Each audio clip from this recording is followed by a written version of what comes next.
Hello everyone, welcome to Anshu diaries. ఈరోజు మీ ముందుకి ఇంకొక రెసిపీతో వచ్చేసానండి. Quick and easy recipe and టేస్టీగా కూడా ఉంటుంది. ఇది బిగినర్స్కి అయితే చాలా ఈజీగా అయిపోద్దండి. సో అరటికాయ కర్రీ, చింతపండు రసం, మసాలాలు ఏమీ లేకుండా క్విక్ అండ్ ఈజీ అండ్ టేస్టీగా కూడా ఉంటుంది. సో దానికి కావాల్సినవి ఏంటో చూద్దాం. అరటికాయ ముక్కలు ఇట్లా కట్ చేసి వాటర్లో పెట్టుకోవాలి. టమాటోస్, పచ్చిమిర్చి, ఆనియన్, దట్స్ ఇట్ అండి. ఇప్పుడు కర్రీ ప్రిపేర్ చేసుకుందాం. స్టవ్ మీద బాణలి పెట్టేసి ఆయిల్ వేసేసుకున్నాను. ఆయిల్ కొంచెం వేడవ్వాలండి. సో వేడైన తర్వాత ఆనియన్స్, పచ్చిమిర్చి యాడ్ చేసుకోవాలి. స్టార్టర్స్కి అయితే మన రెసిపీస్ సూపర్గా యూజ్ అవుతాయండి, టేస్ట్ బాగుంటుంది.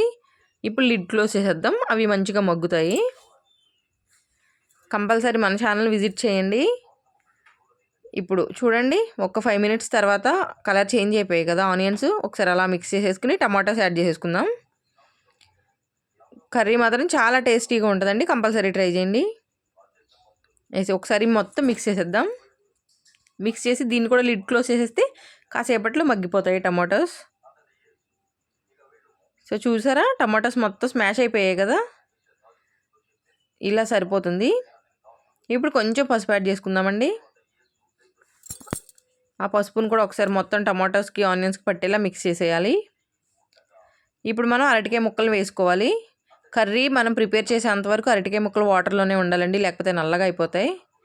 ఒకసారి అరటికాయ ముక్కలు యాడ్ చేసుకున్నాక మొత్తం మిక్స్ చేసేయాలి. ఆ ఉప్పు, పసుపు పట్టేంతగా ఒక 2 మినిట్స్, జస్ట్ ఒక 2 మినిట్స్ ఆ వేడికి మగ్గనిస్తే సరిపోతుంది. ఇప్పుడు 2 మినిట్స్ తర్వాత టేస్ట్కి సరిపడా సాల్ట్ యాడ్ చేసుకోవాలి. ఆ నెక్స్ట్ టేస్ట్కి సరిపడా కారం వేసుకున్న తర్వాత మంచిగా మొత్తం మిక్స్ చేసేయాలండి. ఉప్పు, కారం మొత్తం మిక్స్ అయిపోయిన తర్వాత కలర్ చూసారా ఎలా ఉందో.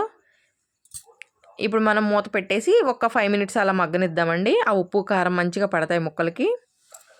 5 మినిట్స్ తర్వాత అండి వాటర్ యాడ్ చేసుకుంటున్నాను. ఒక గ్లాస్ వాటర్ యాడ్ చేసుకుంటున్నాను చాలు.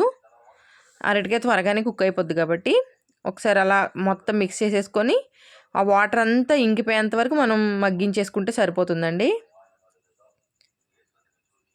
సో నెక్స్ట్ డిష్ అవుట్ చేస్తే ఇలాగండి కర్రీ, చాలా టేస్టీగా ఉంటుంది. Thank you for